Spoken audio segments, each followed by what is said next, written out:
you guys, I don't know if anybody will really grasp this, but when you're in that life, it's already, you don't know what to expect. And they call you down. Of course, you think it's going to be something good, hopefully. But that's a kind of a call that, even if you're doing the right things as much as you know, that's a kind of call like you're like, what's going on? Well, you don't know. You know what I mean? You never know. Well, try to think about that, and I'm doing the wrong thing. I'm cooperating with the government. I'm working undercover as some kind of spy, if you want to say it that way. Okay? So I'm thinking like, this is my last rodeo.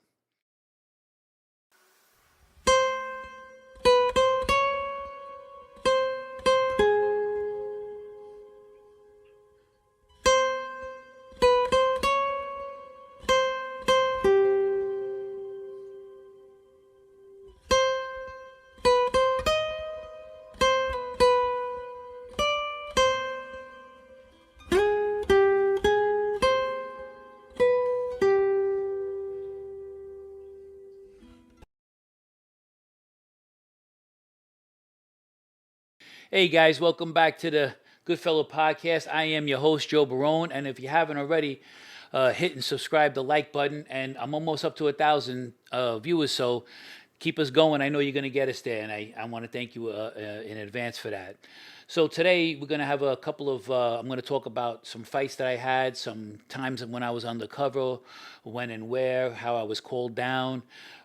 So you're gonna. That's the whole theme of my thing today. Also, like I said, a couple of fights that I was in that nobody knows about, because it's always good to get those out too. But before I get started, I'd like to thank my co-host who allowed me to be his co-host on Mafia Roundtable, my good friend Dominic Sicali. We have a lot of good things coming up between him and I. We're also discussing, and if everybody likes and wants to see us together, we're going to do a podcast together live once a month, maybe twice a month. I'm also going to go down and see him. I'm going to have a little problem with flying, but I have other ways to get down to see him, and we're going to be sitting side by side, which will be great. We have a lot of content, a lot of good stuff coming. He also has a good book coming up, the perfect crime family. We're going to talk about our connections with the Genovese crime family, as well as the stuff that we did in the Bonanno crime family. We're going to be talking about a lot of good stuff, a lot of stuff that hasn't been aired, and also well, all right, he said it, so we'll do some. We're going to be talking about our Hollywood projects that we might be doing. We haven't had anything written in stone yet because we don't know what direction we're going to go into. But Dominic has written a lot of good stuff, and now that we're collaborating, it's going to be really explosive, really dynamite. I also want to say thanks because he's always had my back in the street. This is all going to be real stuff, all stuff that actually happened.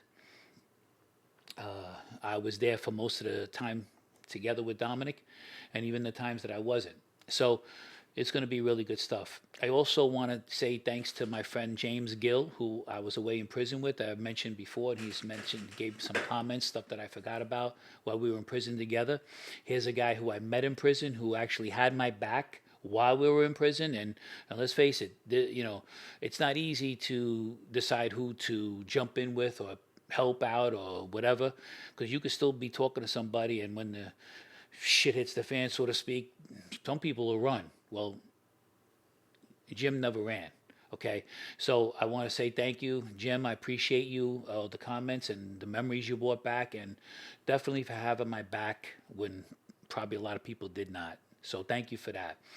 Also, before I get started too, I always want to thank my friend Charlie for giving me oh, here you go. A copy of his book, From Crime to Christ. I always go back and read it every once in a while because it's a good read, and hopefully maybe it'll change somebody's life out there. Anyways, with that, I want to get started with.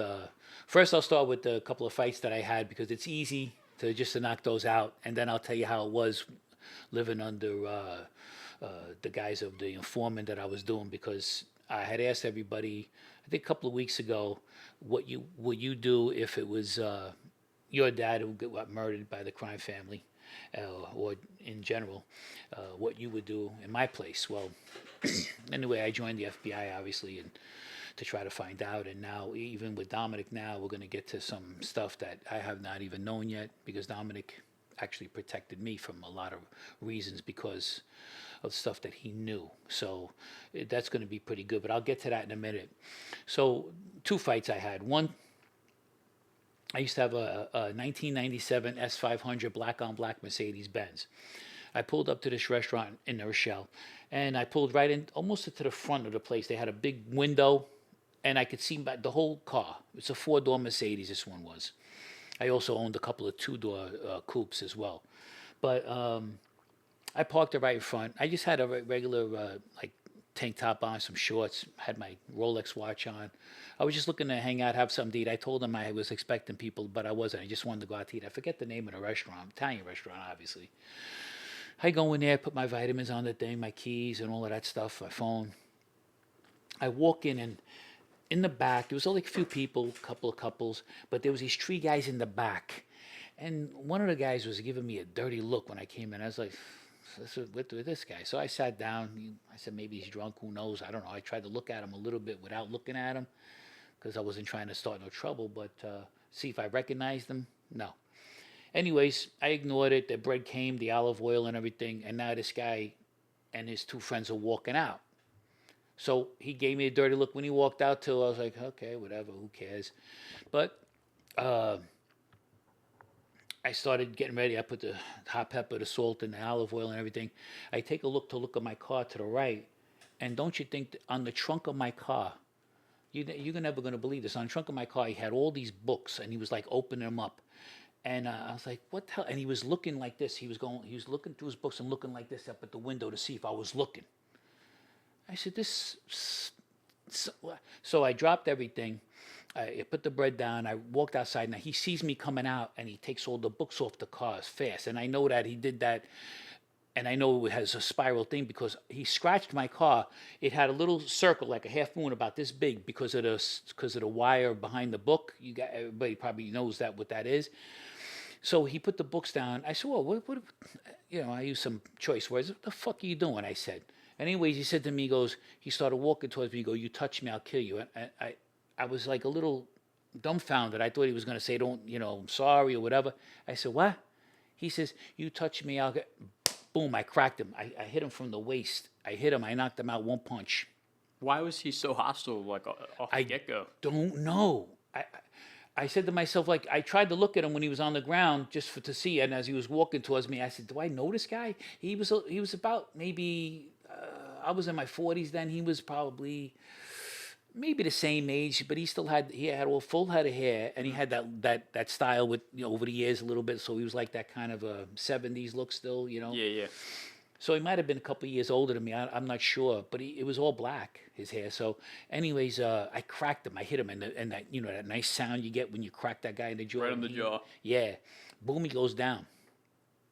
Now, I never forget this. His other friend, I don't know if the other guy was in the passenger seat, but the one guy was in the driver's seat. He had that hunter green color Nissan Pathfinder. I never forget it because I looked around real quick to see where his boys were or whatever. Right. And plus, after I hit somebody, I always like to see who's around. Cause look for a cop nearby. Another guy behind me, sucker punching me. Who the hell knows, Mm-hmm. So I looked, and the guy, his friend, was like laughing a little bit, but he was like this. So obviously they knew something was up, that this guy was no good, right? So I said to myself, what the fuck? So I ran inside the restaurant real quick. I grabbed my vitamins, my phone and everything, and I jumped back in the car, and he's still on the ground. So as I started the car up, I says like this. Now it was a one-way street. So I pulled up a little bit, and I didn't have a front license plate back then, so I backed down the whole one-way street to Huguenot Street, and then this way I could get. Now, as I got by Huguenot Street, the traffic is one way going this way too, so I wanted to make sure I was able to get clear. So as I was backing up and I looked, he just sat up like this on his hands like this, like, he leaned back, sitting on the sidewalk like this. He just got up. So I must have gave him a nice shot. I know he wasn't expecting it, but I knew it was a good punch, but it hurt my wrist because I won it. You know what I mean? Yeah. And so I called my friend Steve, who I absolutely just got in touch with after a couple of weeks, when some guys from their show came down here, and I was able to talk to him. I ain't talked to him in years. I called Steve. I said, Steve, do me a favor. Go by the restaurant just to see if there's any cops, anybody got my plate or anything. Just feel around, because he knew the restaurant too. And he got back to me, goes, no, nobody was there. So I guess the guy went home or whatever the hell he did. But that was another fight I got. And I was like, son of a bitch. I says, this is like the perfect time. Why couldn't somebody see the nice right hand I had? It was like one of those things. Like, I was like, damn, So it's like nobody was there like to see this. I mean, people knew, but whatever. But it was good. That was one of the fights I got into. Another fight with that same Mercedes. And nothing ever came of that? He didn't press charges? Nope. Never heard of him again? Never saw him again? Never saw him, never hear of him. He didn't get my plate. His friend didn't get my plate. Maybe his friend thought he had it coming to him, too. I don't know. Never saw it in the papers or anything? I didn't even look in the papers back then. Gotcha.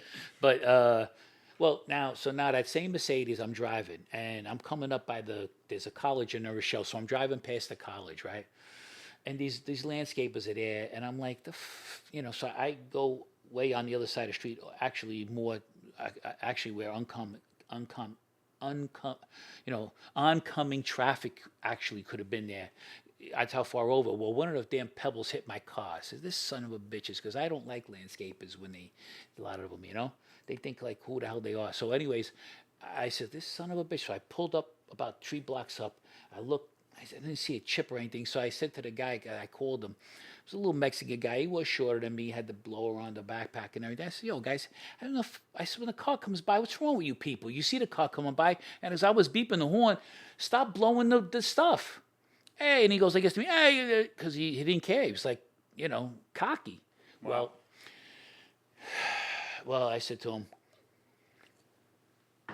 anyways, I cracked him, boom. And he had the backpack on. He was short of me. He was about like this short to me. So I didn't want to like be like a bully. But yeah, shorter guys, tall guys, it doesn't matter.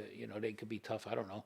I cracked him, boom. And he goes flying back because he had the the blower on his back. And he falls down, and I take off. I start running. I don't know if he was knocked out or not. I can't say. I just kept running. I ran to my car, and I got out, and I took off. I left the thing running because I knew what I was going to do. And, yeah. So that was another fight. No trouble. No, I didn't get into no trouble with that one either. It is and I'm not bragging about the, whatever, but it's like the guy was an asshole, and out here in this world, there are a lot of jerks. And sometimes, I was talking to Dominic one time, and he said something to me that rang true. And in the legitimate world, sometimes it's more harder to get things going, do the right things, because these people, they act like nothing can happen to them. Like, you can get in your car, and of course you don't think you're going to get into a major accident. Could be life and death, a drunk driver, a tractor, anything could happen. Same thing with these people. They talk to you in a way sometimes, and they're very disrespectful, okay? And to be honest with you, that's why people used to come see guys like us, like me and Dominic, because in that world, sometimes you need to put a little pressure on somebody. And then they get the message. You hate to sort of flex your muscle, for lack of a better term, okay? But sometimes you got no choice. Some people are really, like, stupid. Like, whether they like you or they don't like you, they're jealous of you for some reason. You know what I'm saying? Yeah. I don't understand it. But anyway, those were the 2 fights that I can remember offhand real quick. But I have a lot more of those, unfortunately. Like I told the guys the story about that time when he won. The guy pulled me over. He got out of the car, looked like Bruce Cutler. Yeah. He had that thing. Hey, listen, that guy was serious. That dude was like way more mad than me. I said, let this one go. And I stayed in my car, and I left. I took off. The guy actually looked disappointed, like son of a gun. I wanted to beat this guy up today. Yeah, you got to pick him. You got to pick the battles. Listen, like I said, I'm not the toughest guy. As a matter of fact, next week, I'll even give you a little hint what I'm going to do next week. Next week, I'm going to tell you about how some of my friends saved me in a fight. My friend Louis Galello, he saved me, and Patsy Morano saved me in a fight too. And I'll even tell you about other guys that saved me too. So we'll get into that. But I also wanted to get into what it was like to be undercover, and how it is to get summoned to be called spur of the moment. Look, For the people who don't know, what is that Like, explain that to them. What is getting sent for? What is getting called for? What is that? Okay, so your guy you go to, in this case it was happened to be Dominic. He was my boss, was my captain, and so he would just call me if he needed me to see me. It could have been for any reason whatsoever. But you don't know. have to go. That's the key part. You have when you get called for in that life, you have to go. Not only do you have to go, if you see the phone and it's him, you have to answer it. Okay, you have to. You have no choice. And so you answer it, and then he says, "Listen, can you meet me in 10 minutes, 15 minutes, 20 minutes, half hour, whatever it may have been." It could be 2 o'clock in the morning. Well, yeah, he called me late at night. He called me in the afternoon, sometimes 6 o'clock at night, 11 in the afternoon, whatever it was. I don't know. And I had to go. And let me tell you something. Excuse me a second.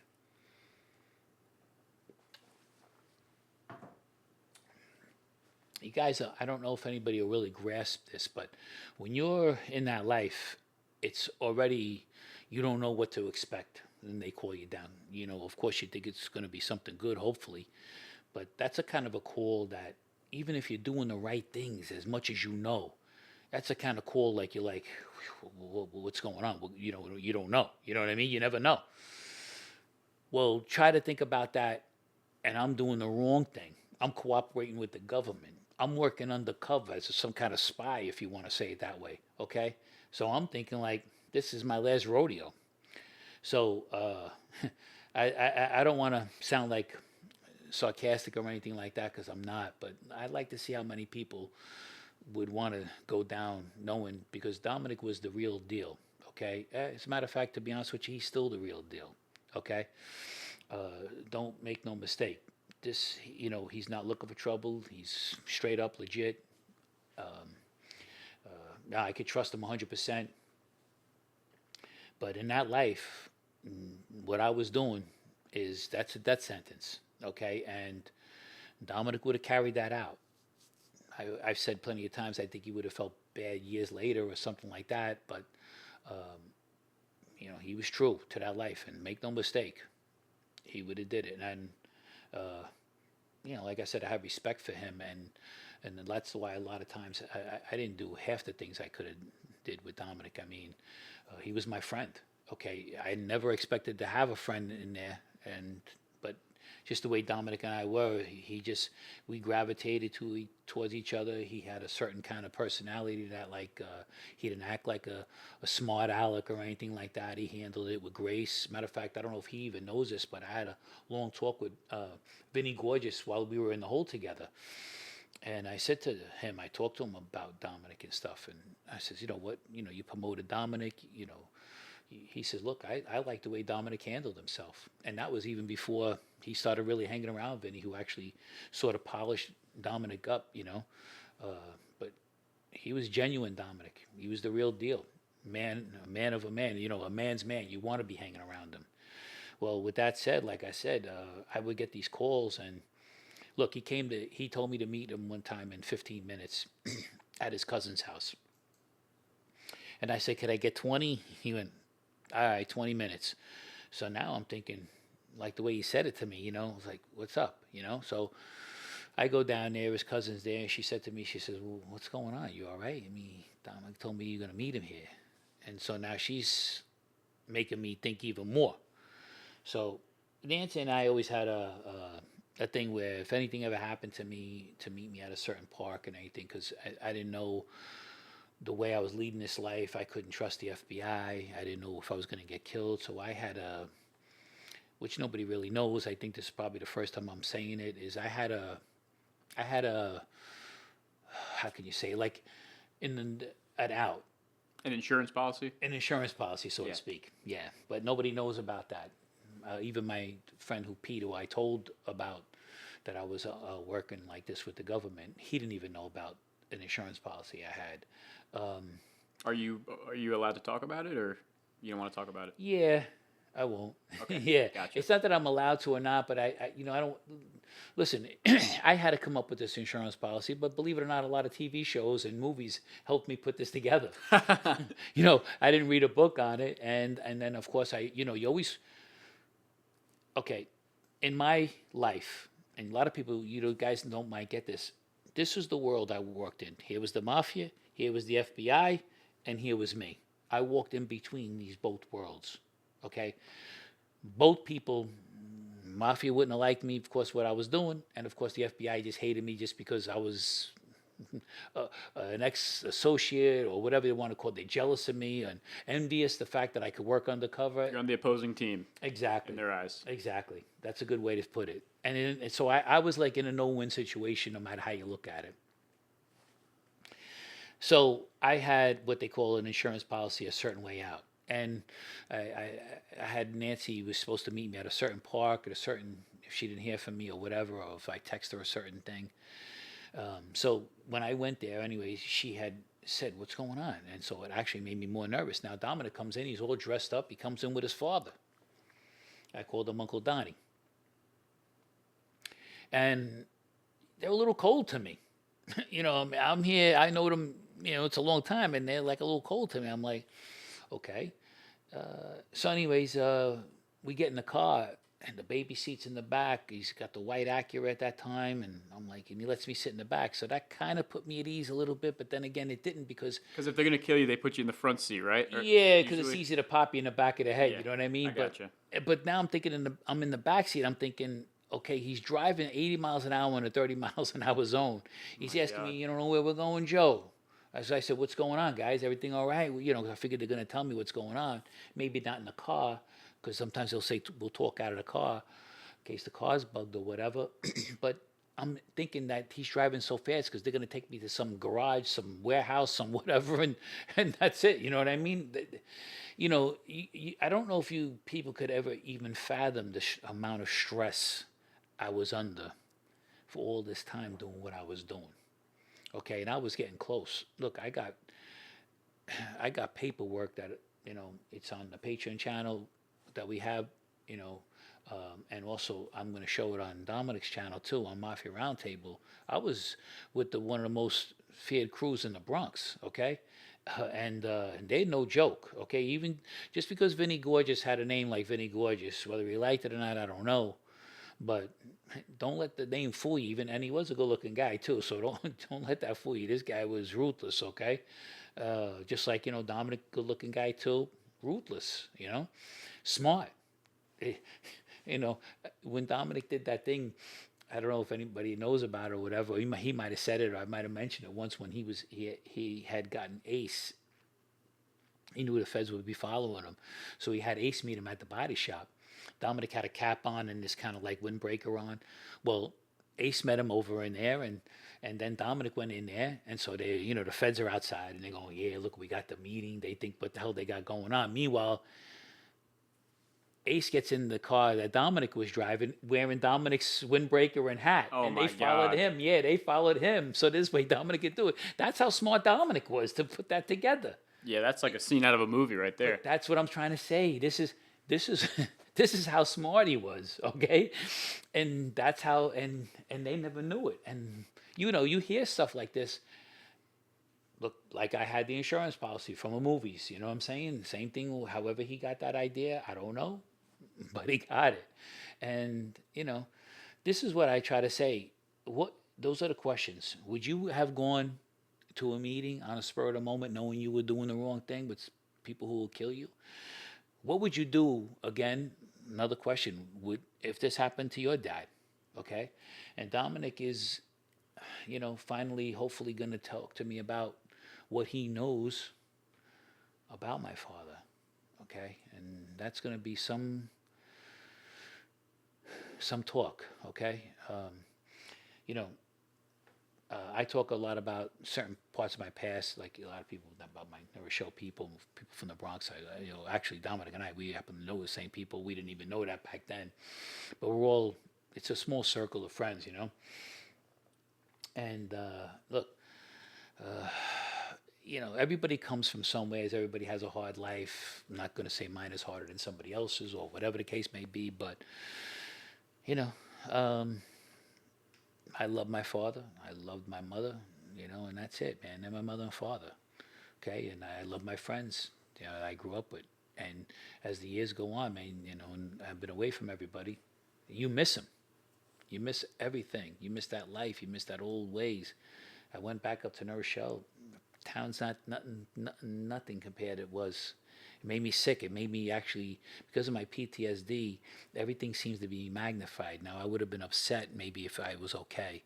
But this made me, it took me a week to try to get back to sleeping again, to a normal sleep, because I had such an anxiety knowing, like, you always want to go back home, and that's not home to me anymore. If I get buried in the cemetery with my mother and father, that'll be about the only closest I'll ever get to home again. So, Wow. yeah. So, but with that, like I said, I appreciate you guys watching. I want to see if we can get up to that numbers. Hit the subscribe button. We got the Patreon. We're going to be doing some movie reviews, TV show reviews. Yeah, guys, every Friday, new movie Yeah. reviews on our Patreon. Check it out. Exactly. Yeah, we're gonna do it and see if you guys agree with me or not. And you guys could always call in, or send a comment in. We're still debating whether to do anything with the phone, but we're all gonna be doing some live shows, and our audio is working good. So with Dominic, am I right? Yeah, Joe, actually, I had an announcement to make about the phone number. Guys, Okay. if you're watching and you want to leave Joe a custom message, custom voicemail, ask a question, we're going to have a number, not this episode. This will be up Monday. The next Monday, we'll have on screen a number you can call in. We've been working to set this up. Finally, we have it almost 100% fleshed out. So we'll have a number you can call to ask Joe questions, tell him something you want to tell him, whatever you want. Leave a voicemail for him. So. Thank you. Yep, exactly. And our audio is a lot better now. Now we know we got to work out some of the kinks. I mean, listen, we we're just we're up and coming, and just getting our legs, and so our audio is good now.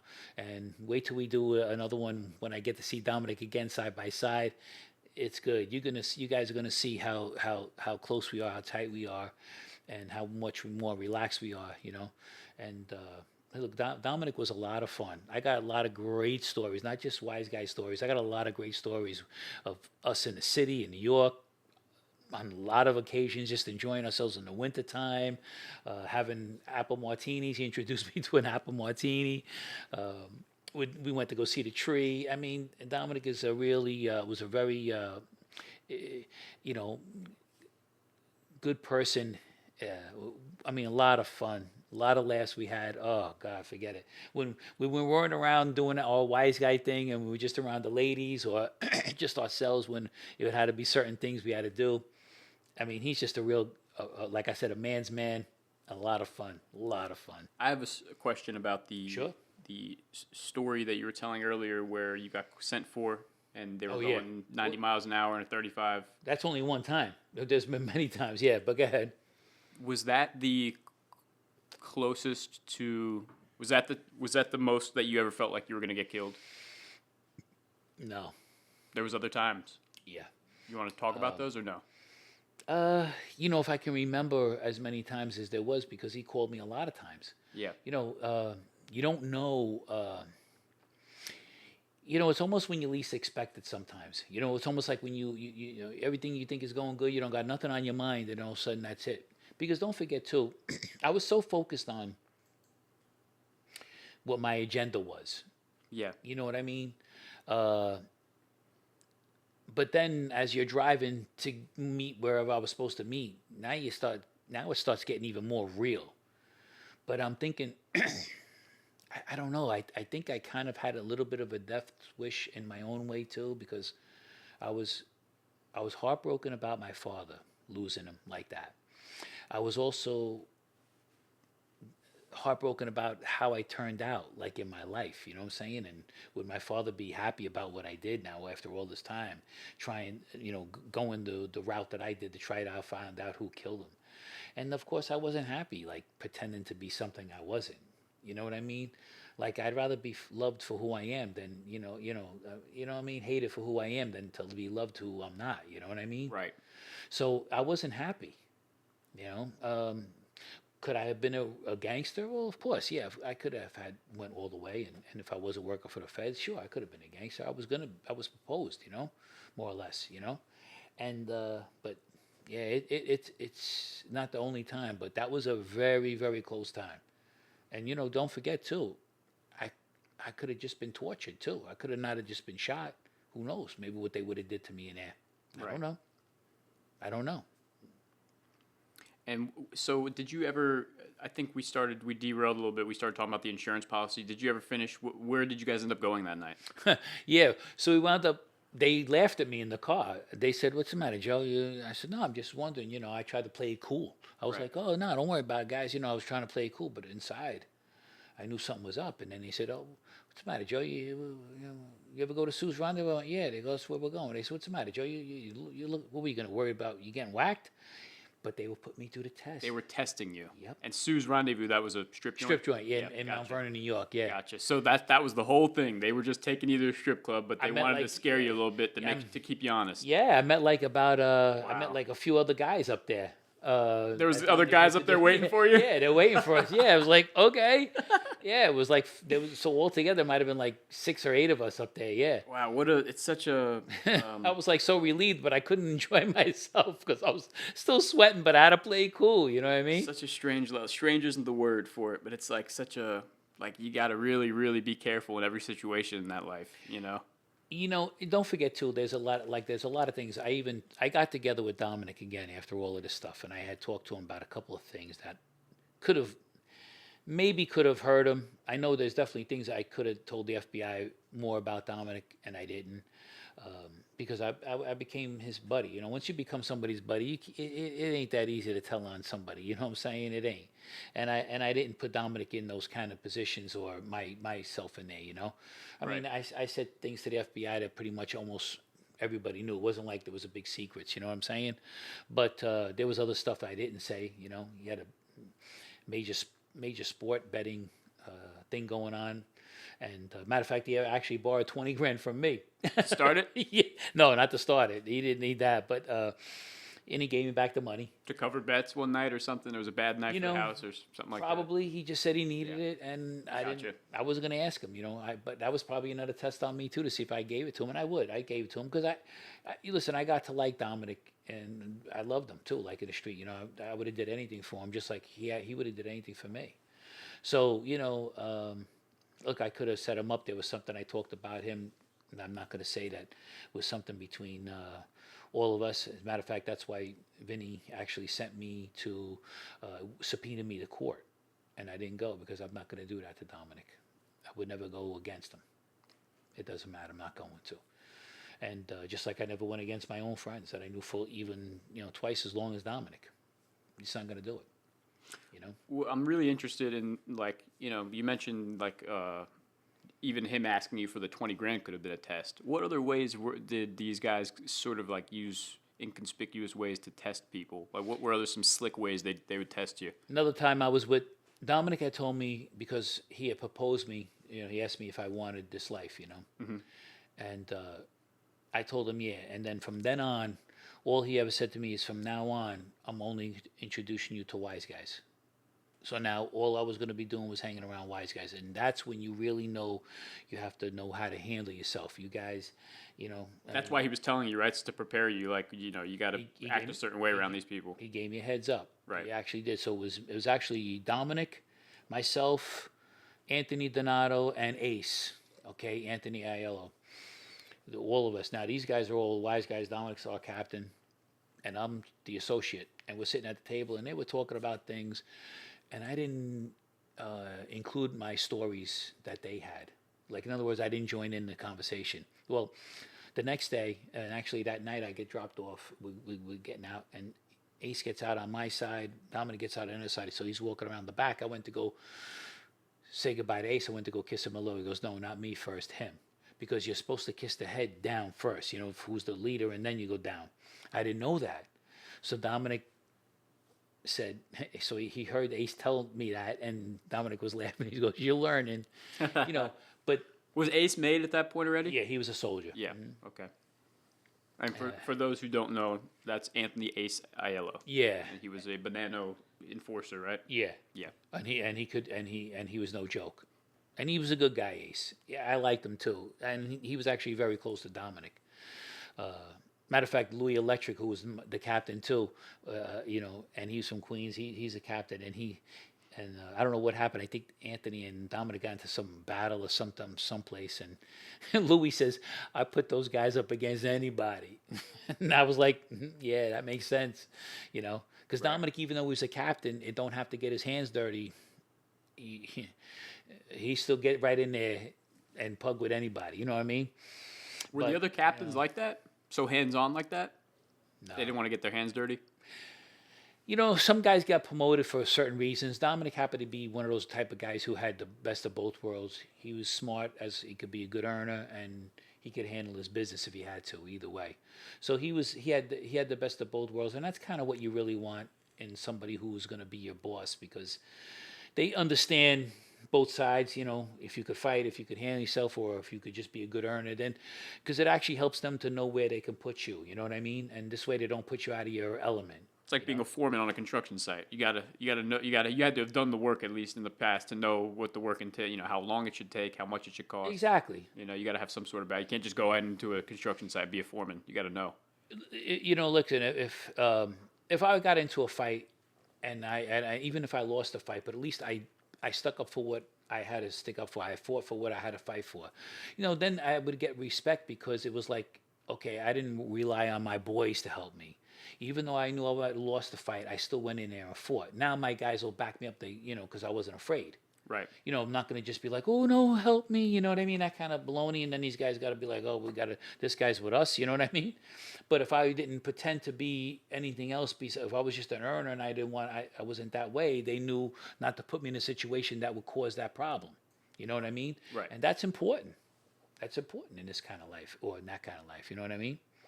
So, but yeah, no, but Ace was a good guy too. But then Dominic said to me the next day, we got together, or a day after. He goes, I just want to let you know you did good that night when we were out there. He says, because we were supposed to propose somebody else for membership, and they were talking about, I don't know how he was talking about his wife or some dumb shit. I forget exactly what it was. Oh, you told me one time he Yes. mentioned he was talking in a lewd way about his wife. And You're not Yes. supposed to do that.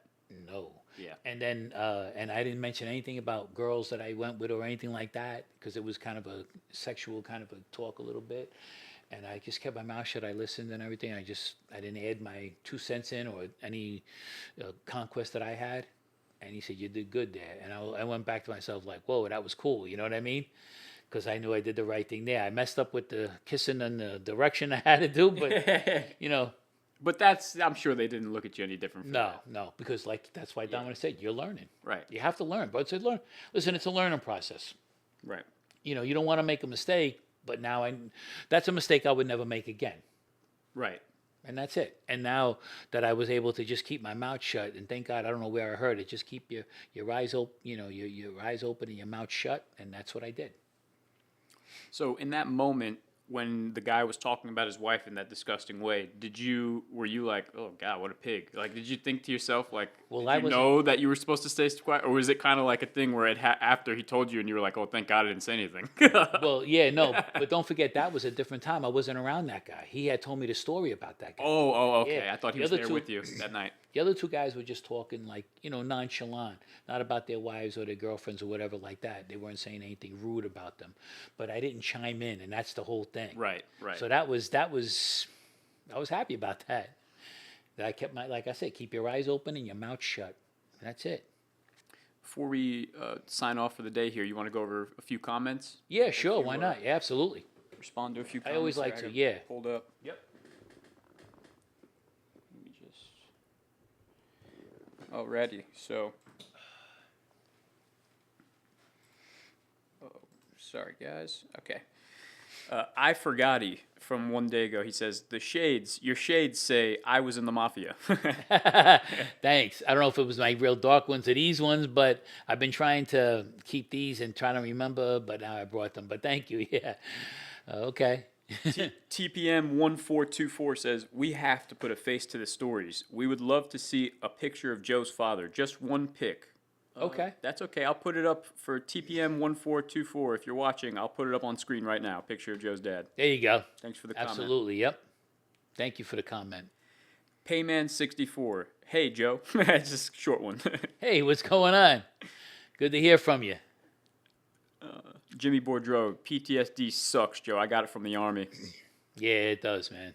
I mean, that's what. And then, something, when you say that, I thought that only Army people got it. I didn't know that other people like get it. I thought it was just a military thing. So thanks for bringing that up. Jimmy Boudreau asks, Joe, who had the hottest car, you or Dominic? And what car was it? Oh, jeez. Dominic had nice cars too. He had the BMW, the 540 when it came out, yeah, it was. You were a Mercedes guy and he was a BMW guy? Yeah, I gotcha. yeah. I like the Mercedes. He went to the BMW, but he had a lot of nice cars. Dominic. That's so did I. I had just a lot of Mercedeses.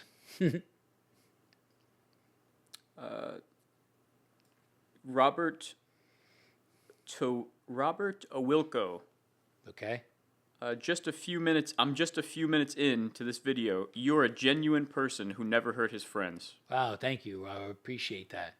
I never meant to. The only one of my last podcasts with my friend Tony. The reason why, and this is all my fault. I blame myself. I'm not trying to, but everybody else never got jammed up because it was only me. The only reason why Tony got jammed up is because I had somebody else involved, and that's the reason why. So that whole thing went kaput. You know what I'm saying? But once again, that's all on me. It's all my fault. And I'm just thankful that it worked out, but it caused grief to Tony and me as well. So, but thanks for that. Appreciate it. YouTuber1 says, we'll do this, make this the last one. It's a very long one. Okay. Vinny B should forgive Dom when he realizes that there was an all-out government assault on the mob at that time, and if it wasn't Dom that flipped, it would have been someone else that would have been the one to put Vinny behind bars. The Mafia as it used to be is done with. What's the point of holding out till the very end? Look at Gotti Sr. He held out to the very end, yet he wouldn't let the G, quote, break him, and they didn't. But to what end? Keeping your pride and being miserable in jail for what? You're doing time for nothing. There's no more Mafia to come back to even when you get out, and you're going to die in jail for nothing. Who sent that? YouTuber1. YouTuber1. Yeah, I kind of agree to some point with that too. Like, who the heck wants to die in jail? But at the same time, there is a certain code. Okay. It's so hard because you got guys that really have a lot of integrity, a lot of and they believe in something. And then it all depends. It's like when you have a group of people who really stick together, who like that movie The Town, one of my favorite movies. And maybe it'll be on one of my reviews. Hint. Anyways, but if you guys really stuck together, nobody can break that, okay? But some people get scared or some people get betrayed, okay? It all depends. Everybody has, look, I'm not saying that, of course, there's a lot of people out there going, oh, another excuse, this guy couldn't do the time, guy was a punk, or all that nonsense. Look, I don't care. Everybody has a reason for what they do. Whatever their reason was, it can't be any better or worse than mine. But let me tell you something. Like I said, mine, I don't care what anybody says. I told everybody before, I wouldn't kill my father for the Mafia or anybody like that in my family, okay? If I'm going away and I'm doing time and I'm protecting everybody in the family, well then, can you guys look out for me a little bit? I'm not asking you to do anything more than, if you're supposed to be a family, right? La Familia. Then what happened? Why am I no good no more? I'm doing what I got to do. You're going to forget about me? My family's going to starve in the street? All right, my father went away many years ago in the 70s. And what happened? I was on welfare, okay? We were struggling. Where was the money coming in? Who came and said, hey, listen, here's an envelope from Joe, your husband, or here's something we just wanted to put together. Didn't have to be every week, every month, or whatever. Could have been something. Nothing. Help us out. But, so, to some degree, YouTube, I mean, yeah, you are right in a lot of ways, and I thank you for that comment, because that's a very good point to bring up. I appreciate that. Absolutely. So, we good? Any more comments? Okay. That was the last one. So anyway, you guys, thanks for subscribing. Thanks for tuning in. Appreciate all the input and all the viewers. Like I said, next week I'm going to talk about a couple of my friends and some of the things we used to do when I was younger and how they saved me in a lot of different ways. Okay, so you guys take care, peace, and love.